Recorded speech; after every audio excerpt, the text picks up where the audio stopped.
J'ai reçu les traits d'amour venu d'un pays merveilleux. Son expéditeur, c'est Jésus-Christ. Cette lettre, c'est le message de l'heure. Oh oui. Sors de la bascule. Bonjour, bonsoir frères et sœurs de partout dans le monde entier. Cela dépend de l'heure à laquelle vous allez suivre cette émission. Bienvenue encore une fois dans votre chaîne Man Caché, les refuges de l'épouse. Devant vous, c'est toujours votre sœur Indira. Et bien, dans ce nouveau chapitre de votre belle émission, de ces moments dans laquelle nous recueillons différents témoignages des anciens, des pasteurs, des frères et sœurs en ce qui concerne comment ils sont venus dans les messages du temps de la fin, le pourquoi, le où, les quand et les comment ils sont venus dans les messages du temps de la fin et pourquoi seulement toi.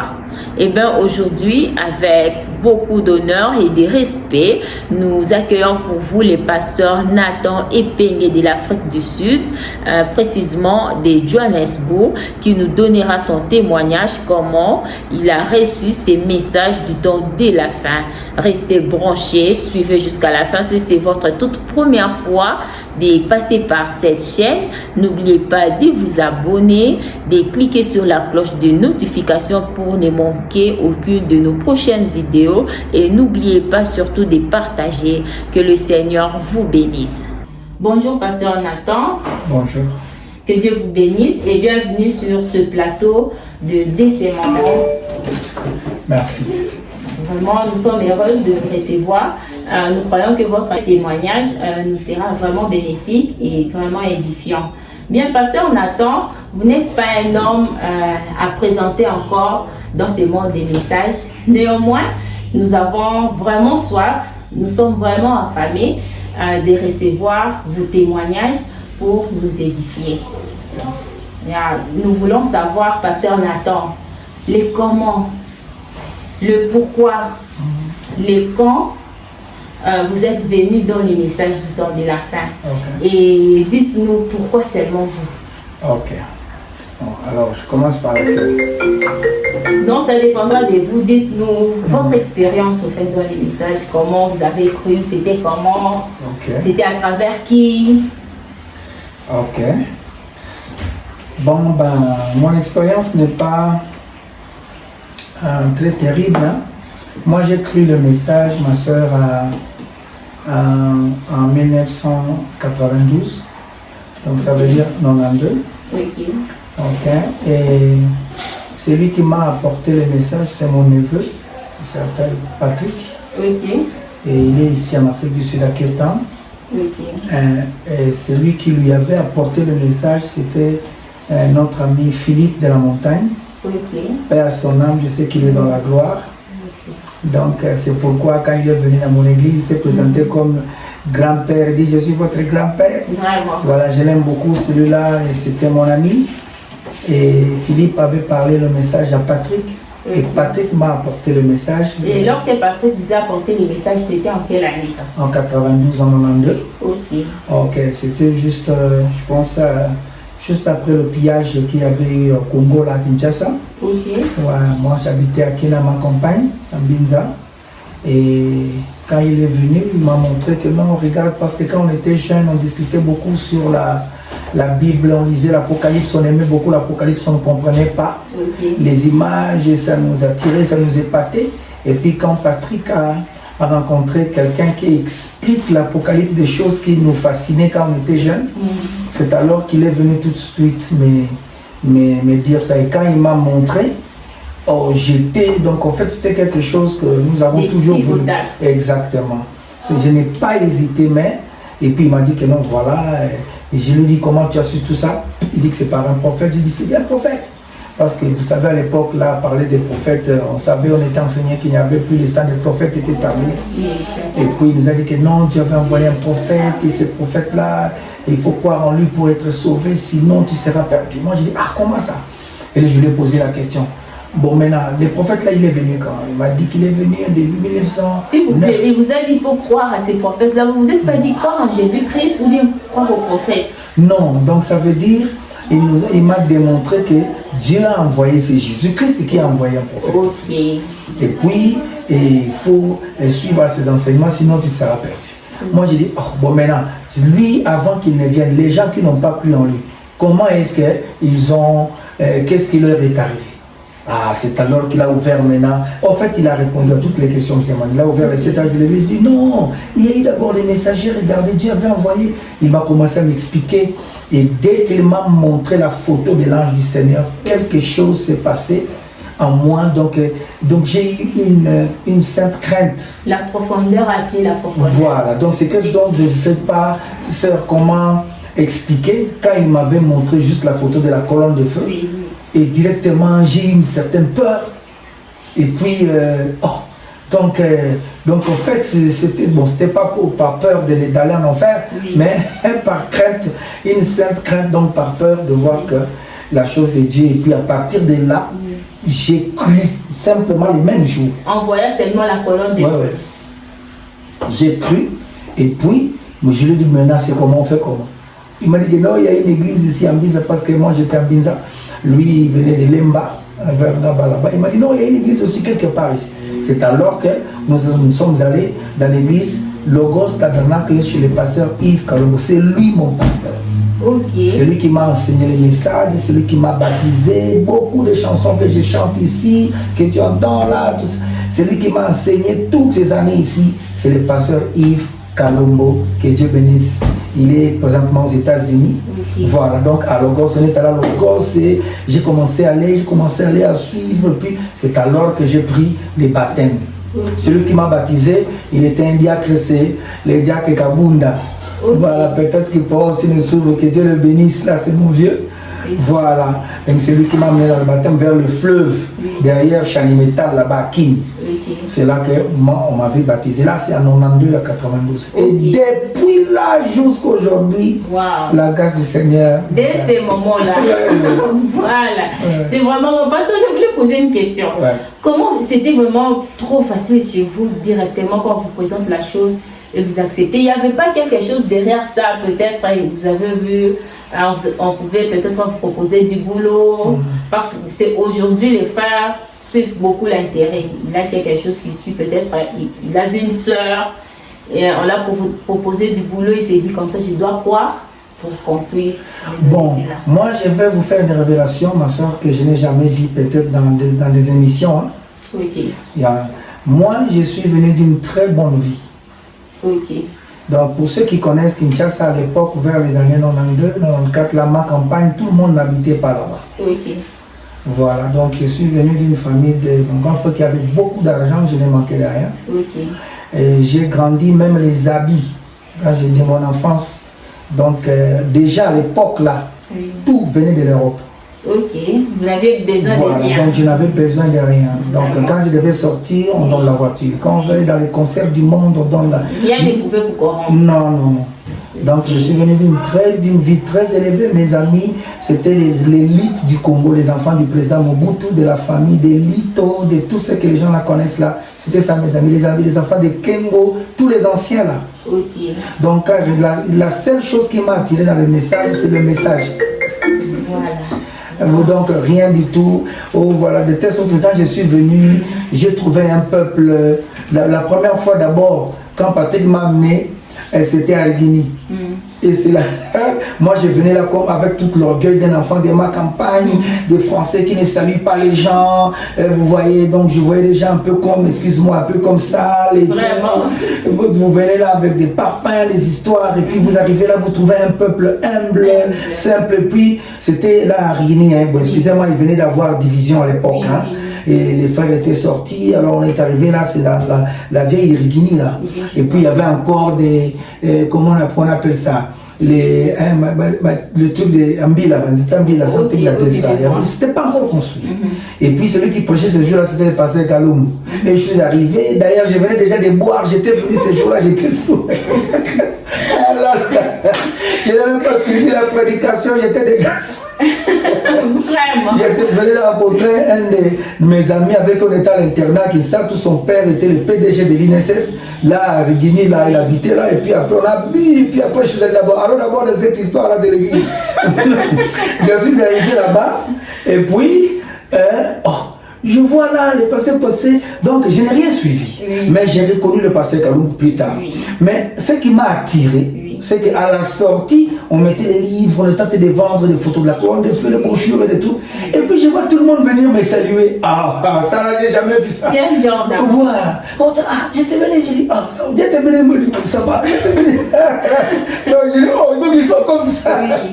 Donc c'était un peuple, donc voilà quoi. Wow. Donc c'est ça qui m'avait attiré. Et puis la deuxième fois, on est allé à Binza, c'est là que j'ai commencé, parce que c'était plus près de la maison. Donc voilà comment moi j'avais cru. Ce n'était pas à cause de l'argent, pas à cause des femmes, à cause de quoi que ce soit, rien. Parce que, en fait, j'ai quitté l'argent. J'ai laissé l'argent, j'ai laissé mes amis avec lesquels j'ai grandi. Donc, ils sont encore vivants, ceux qui peuvent suivre là peuvent me témoigner. Mais quand j'ai cru, j'ai prêché mes amis. Voilà, j'ai prêché mes amis à ma campagne là vers donc en fait nous la maison c'était juste derrière comment on l'appelle Saint-Luc, hein, Angouma là, derrière Saint-Luc là, c'est là qu'on habitait, donc des oiseaux et partout là, j'ai prêché, tous mes amis ont cru que non, Nathan, il a, bon, on m'appelait Dieudonné, c'est lui qui a transformé mon nom à Nathan, c'est le pasteur Yves. Okay. Moi on me connaît, c'est le frère Dieudonné. De telle sorte que même quand j'ai commencé à chanter, les vieilles nids d'aigle, ceux qui connaissent mes cassettes, à l'époque là, parce qu'à l'époque les albums étaient comme des cassettes. Alors quand on chantait, je disais, ici le frère Dieudonné et Pengue l'enfant sémence. Ce n'est que plus tard le pasteur Yves m'a commencé à m'appeler Nathan, parce que Dieudonné... donc Dieudonné en fait, Nathanaël veut dire Dieudonné, ça veut dire le don de Dieu. Et mes parents m'ont appelé Dieudonné parce que je suis le seul garçon de ma famille. Donc mon père n'a eu que des filles. Bon, mon grand frère c'était d'une autre mère. Et puis donc avec ma mère, il n'y avait que des filles et le dernier c'est moi. Ok, dans la famille là vous étiez à combien? 7 filles, moi je suis le 8e. Et vous êtes le seul à avoir au message du temps de la fin? Parmi la famille, ça veut dire mes grandes sœurs, oui. Mais les enfants, mes neveux, tous j'ai prêché, il y a beaucoup qui ont cru. Mais dans votre famille biologique? Non, ça veut dire ma grande sœur et toutes mes grandes sœurs, jusqu'ici, il n'y a que moi. Wow. Alors, pasteur, une question me vient encore. Okay. Pourquoi seulement vous, pasteur?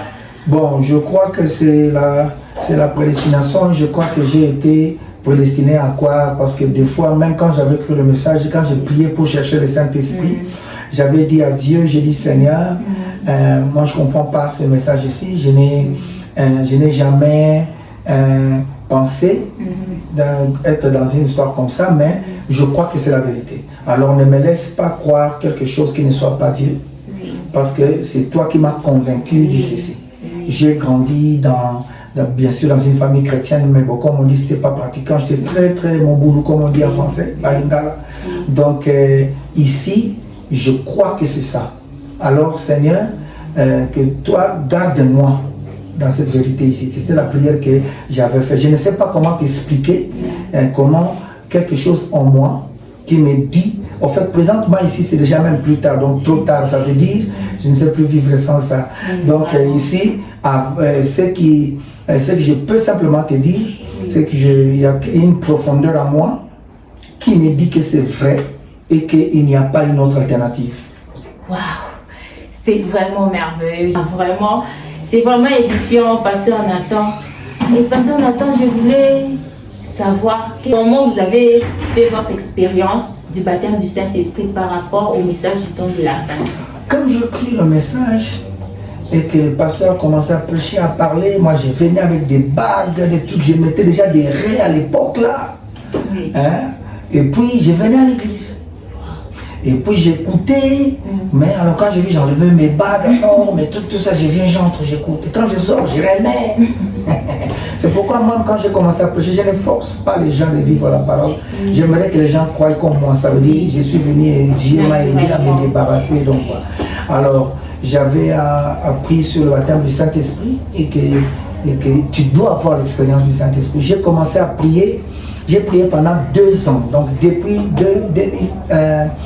1992 à 94. J'ai eu le Saint-Esprit en 94, vers août-septembre, si je ne me trompe pas le mois. C'était à Kintsuka, je dormais avec mon neveu Paul, qui est à Cape Town présentement, il est aussi frère. Voilà. Et puis j'ai pleuré, j'ai prié, j'allais dans les jeunes. La sœur Kalombo, la sœur Kapi Kalombo était là, me suit, le frère Genobi peut témoigner, beaucoup de frères, le frère JP qui est à Londres. Donc j'ai prié, je jeûnais, et comme j'habitais chez le pasteur Yves, on m'avait chassé de la maison. Wow. À cause du message. À cause du message, on m'avait chassé. Et puis, c'est là que j'avais écrit la chanson Demas m'a abandonné. Viens au plus tôt vers moi, Demas m'a. Donc c'était une chanson ma vie. Donc, mes amis, même mes parents, tout ça, donc tout ça là, j'ai parlé de moi-même.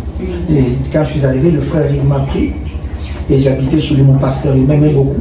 Il avait vu un jeune, il voulait même me payer les études. Mais les universités, parce que j'avais eu mon diplôme d'Aliti, Bumbu, en face des prisons Makala. Mais je n'ai pas voulu continuer, je n'avais pas voulu être un fardeau pour lui. Mais il m'aimait beaucoup.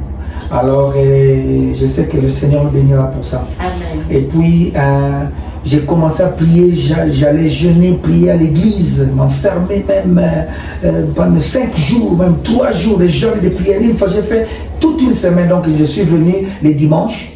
Je suis resté à l'église. Jusqu'à l'autre dimanche. Donc ça veut dire que je reste là, j'ai pris, quand je dors. Quand on priait mardi, jeudi, samedi, dimanche, quand les frères viennent, je me lève, je me mets sur le banc, je suis. Quand la prédication, tout le monde parle, je reste. Donc au fait, aujourd'hui, pour être quelque chose dans l'avenir, quelque chose en Dieu, exactement. Et j'ai beaucoup prié 2 ans, je dis bien 2 ans. Et quand j'allais comme ça, comme on m'avait chassé de chez moi, j'étais parti avec une guitare qui était cassée. Je suis venu dans le message avec une guitare cassée. Parce que j'aimais déjà chanter. Maintenant, quand je suis arrivé, j'ai commencé à apprendre la guitare. Celui qui m'a appris la guitare, c'est le frère David Mwanda. Il est aux États-Unis, et Kalo. Le frère Kalo, beaucoup de le connaissent, c'est le fils du premier pasteur de Guinée, le pasteur Mbombo Kalo. C'est avec lui que nous chantons. Beaucoup de méchants ici, c'est avec Kalo. Et il est ici à Captain Park. C'est eux qui m'ont appris la guitare. Et j'ai commencé à jouer comme lui l'habitait jusqu'à Mbinza. Et moi et le pasteur Yves louait la maison du pasteur Mbombo. Et donc, alors c'est pour là que nous sommes devenus amis avec Kalo. Et c'est alors qu'il m'apprenait aussi la guitare. Et c'est là que j'ai commencé à aller prier en chantant. Alors, vous aviez déjà le don de chanter en vous? Oui, j'avais écrit, ma première chanson, j'avais écrit quand j'étais à l'internat, c'était pour une fille. What? Voilà, dans le monde. Bon, c'était juste. Les gens ne savent pas. Ça, je te dis à toi là les choses que les gens jamais entendues. Vraiment, c'est vraiment difficile. Si. J'étais dans le monde déjà, donc c'est de sorte que quand moi je suis venu dans le message, j'avais déjà la musique. Quand vous écoutez les Nids d'Aigle, la manière dont j'ai fait là, vers les années 93, 94, 95, vous allez voir, ça quitte un peu le modèle qui était déjà dans le message. Parce que dans le modèle, le pasteur Life avait tellement brillé avec les Sylvains. Alors tous les jeunes qui venaient après semblaient un peu suivre cette manière-là. Mais quand nous sommes venus, va seulement écouter les Nids d'Aigle, vous allez comprendre ce que je dis ici. Ça veut dire que j'étais venu déjà avec une autre musique parce que moi j'aimais déjà une autre musique. Donc voilà. Alors, mais bon, quand j'ai cru et que j'ai commencé à écrire les chansons, c'est là que j'ai écrit à quand la pluie, à quand, tout ça c'était pour moi. Na kozela yo tango nyonso, tinde benga memelanga molimo, atana moi, atana pokwa, tinde benga memelanga molimo, na siona mboka kitu. Donc toutes ces chansons là j'écrivais pendant que j'ai pleuré et je cherchais le Saint-Esprit. Et c'est à 94 que Dieu m'a donné le Saint-Esprit, j'étais en train de dormir. Et puis, j'ai vu, donc ça veut dire, vous sentez quelque chose entrer en toi. Comme si tu es venu dans un autre monde. Wow. Quelle expérience! Quelque chose est entré en toi. Je dormais avec Paul, je me lève. J'ai oublié les jours et l'heure. Je me tourne, je vois Paul, mon neveu. Je dis, Paul, aujourd'hui c'est quel jour? Il m'a dit, c'est dimanche. Il dit, oh, c'est vrai, allons à l'église. Donc je sentais quelque chose en moi, une présence, quelque chose à l'intérieur de mon cœur. que j'entendais toujours que les gens disaient. Je te dis, ma soeur, depuis ce jour-là jusqu'à aujourd'hui, je suis passé à l'église maintenant pour chanter, pour remercier Dieu pour cette expérience que j'ai priée pendant des années. Je suis allé pour chanter, pour la première fois j'ai chanté à Logos. L'onction est tombée dans la salle, les anciens qui étaient là peuvent témoigner. Et depuis ce jour-là, quelque chose en moi s'est attaché de telle sorte que même si aujourd'hui vous apprenez et que le pasteur Nathan n'est plus en vie, je sais que je ne vais pas rencontrer le Seigneur. Voilà. Donc cela m'a aidé, cela m'a gardé, ça a changé mes envies. Tout l'orgueil que j'avais dans le monde, c'est parti. Donc les désirs du monde parti. Les désirs des choses du monde parti. Donc quand on parle du Saint-Esprit, la vie de Dieu dans l'homme, c'est une réalité, ce n'est pas des fictions. Donc la mauvaise vie que j'avais dans le monde, depuis jusqu'à aujourd'hui, comme je vous parle ici. Donc cela est parti. Et donc je n'ai fait qu'aller des expériences à l'extérieur, bien sûr, nous commettons toujours des erreurs dans la chair. Mais le Seigneur ne m'a jamais quitté, il a toujours été. Ah, gloire à Dieu. Quelle merveilleuse expérience. What? Pasteur, s'il vous plaît, je voulais savoir quelle était votre première musique, bien votre premier cantique dans le message du temps de la fin. Ok. Ma première chanson, c'était une chanson que le frère Genobi aussi a chanté. Libanga ezalaki lisusu te na tongo yango Maria bakendeki na lilita bakutaki bato mibale moko azalaki masi alobaki na bango ete. Donc voilà, ça c'était j'avais écrit beaucoup de chansons déjà, même des masses. Ok. Même les petits de la Donc messe. vous aviez déjà écrit des chansons avant même que vous puissiez venir dans les messages? Non, tout ça là c'est quand j'écris. Okay. Donc j'ai appris la guitare en écrivant les chansons.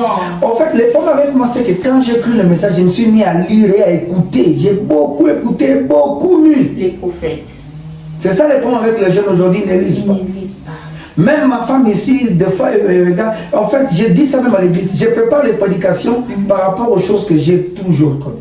Donc je cherche les citations pour lire parce que je les ai toujours eues. Donc je ne les lis plus comme je lisais avant. Voilà, donc j'avais tellement lu. Donc le Seigneur avait fait que je ne payais pas les loyers, je ne payais pas à manger. Voilà ce que le pasteur Yves avait fait. Donc j'étais là comme un jeune qui ne se souciait pas. Voilà, donc c'est là que j'ai compris que c'était Dieu qui m'avait mis dans cette école-là. Pendant que mes amis étaient là étudier pour être les ingénieurs et tout, moi j'étais là dans la maison de frère en train de lire et de prier. Donc les années que les autres ont fait aujourd'hui sont devenus des ingénieurs et tout. Moi, c'est plus tard que j'ai compris que j'étais en fait comme dans une université. Parce que la manière dont même j'ai grandi dans le message, c'était très vite, et même avec les frères avec qui nous étions. Beaucoup de frères à Logos aimaient être avec moi, marcher avec moi, parce que quand je parlais, c'était simplement des choses, donc des choses bien, et il les disait, et il les témoignait. Nous aimons être avec le pasteur Nathan, en fait, frère Nathan. Et nous aimons être avec frère Dieudonné, même en chemin en rentrant à l'église. Pourquoi? Parce que je faisais que lire. L'atmosphère. Exactement, l'atmosphère. Et donc voilà. Ce n'est qu'aujourd'hui j'ai compris pourquoi le Seigneur avait voulu que je sois dans cet état-là. Et la femme, Maman Go, que Dieu la bénisse aux États-Unis, elle me disait toujours, parce que quand j'ai prié à la maison, là, mes prières, quand je sors, elle me regarde et dit, elle commence à rire. J'ai dit, ah, c'est Go, qu'est-ce qu'il y a? Il dit, ah, les prières là, je connais. Moi, je dis, oh, ça veut dire quoi? Il dit, tu finiras la chair en train de prêcher. Wow. Moi, je dis, moi, oui. Moi, je dis, ah, jamais. Il dit, non. Moi, je suis la femme d'un pasteur, je sais de quoi je parle. Ok. Déjà, les prières là que j'entends là. Maintenant, je voudrais elle vous voit sur la chair. Ça ne l'étonne pas. Ça ne l'étonne pas. Elle savait déjà. C'est moi qui ne voulais pas. Ok. Je n'ai jamais aimé. Il n'y a aucun pasteur qui peut dire ici que quand j'étais dans son église, j'ai dérangé son église. Il n'y en a pas. Ils sont tous vivants. Bon, par la grâce de Dieu. J'étais chez le pasteur Yves, et puis après, je suis allé avec le frère Salem, là-bas à Ozana, tout ça, et j'ai voyagé, je suis venu ici. Nous avons commencé l'église avec le pasteur Laurent. Calmement, tout ça pour fuir de ne pas prêcher. Non, j'étais seulement, je conduisais le chant, où je chantais et tout. Tout ce que je prêche aujourd'hui, j'ai toujours su ça, j'ai toujours connu ça. Mais je n'ai jamais été quoi que ce soit parce que je n'ai jamais cherché à prêcher. Quand les gens parlent, je n'ai jamais voulu être pasteur. Je pouvais l'être depuis que j'avais quitté Logos. Oui. Si j'avais commencé une église à Kinshasa aujourd'hui, vers les années, parce que c'est il y a pas en 98. Ok. Est-ce que tu te rends compte? Depuis 1998, j'avais déjà avoir une église à Kinshasa. Bien sûr. Voilà. Mais bon, je n'avais pas voulu. En fait, je n'aimais pas, ça ne m'attirait pas. Mon Mais problème, Dieu c'est vous voyez là-dedans. oui, mon pasteur, le pasteur Yves, un jour, on était avec lui en train de rouler. Il m'a dit ceci. Il dit, Nathan, toi, si je te laisse quelque part, je pars. Si je reviens, je vais trouver une grande église. Moi, je lui ai dit, non, frère, ça n'arrivera pas. Il a dit, Nathan, je sais ce que j'ai. Tout le monde prophétisait. Ouais, donc je l'ai dit aujourd'hui. Voilà, le pasteur Capé est venu un jour ici à l'église, on était à Djobou. Après la prédication, on m'a appelé pour prier. Quand j'ai terminé de prier, à la sortie, le pasteur Capé me dit, ah, mais Nathan, toi tu viens en Kin là-bas, on est venu prêcher, tu ne viens pas, j'ai pas pris. Moi j'ai dit, oh, parce que moi je suis prédicateur. Il m'a dit, mais oui, j'ai suivi seulement dans ta prière. J'ai dit, oh. Donc on voit déjà dans la prière. Mais pire encore, le pasteur Richard Kabea qui est dans la gloire. Oui. Quand je suis allé à Lubumbashi, un voyage là, il m'a dit, bon, frère Nathan, avant de partir à Kin, j'aimerais quand même que tu nous apportes la parole. Et il dit, oh, j'ai fui la vie, je suis parti. Mais là, lui, il savait pas. Frère Nathan, il est parti. Oh. Et puis, en rentrant de Kinshasa, je suis resté directement ici. Parce que je ne prêchais pas. Mais il voyait en vous un Et tout seul. Maintenant, quand j'ai commencé maintenant à prêcher, et que je suis allé à Lubumbashi, il m'a dit, mais viens prêcher. Avant de prêcher, j'ai demandé d'abord pardon. J'ai dit, pardonnez-moi comme j'avais fui, mais ce qui est vrai, c'est que je ne prêchais pas. Donc, en fait, ici, Pasteur Capé, quand il est venu me suivre la première fois à Djobou, quand j'ai prêché, il écoutait, après il m'a dit, ah, Nathan, tu prêches comme quelqu'un qui a prêché il y a 15 ans. Et quand je remonte 15 ans, c'est là que ça veut dire l'époque où j'avais quitté Logos. Ok. Donc c'est à ce moment-là que je pouvais déjà commencer. Voilà, mais bon, comme je ne voulais pas, et donc c'est le Seigneur s'il faut dire qui m'a contraint à commencer à prêcher. Vraiment. C'est bon vraiment que le Seigneur vous bénisse, pasteur, pour ces merveilleux témoignages très édifiants. Vraiment, merci pour cette offrande des temps que vous nous avez donné. Que Dieu vous bénisse richement. Amen. Frères et sœurs, que le Seigneur vous bénisse. Shalom. À la prochaine émission. Bye. Sors de la basse-cour. Vite, sors de la basse-cour.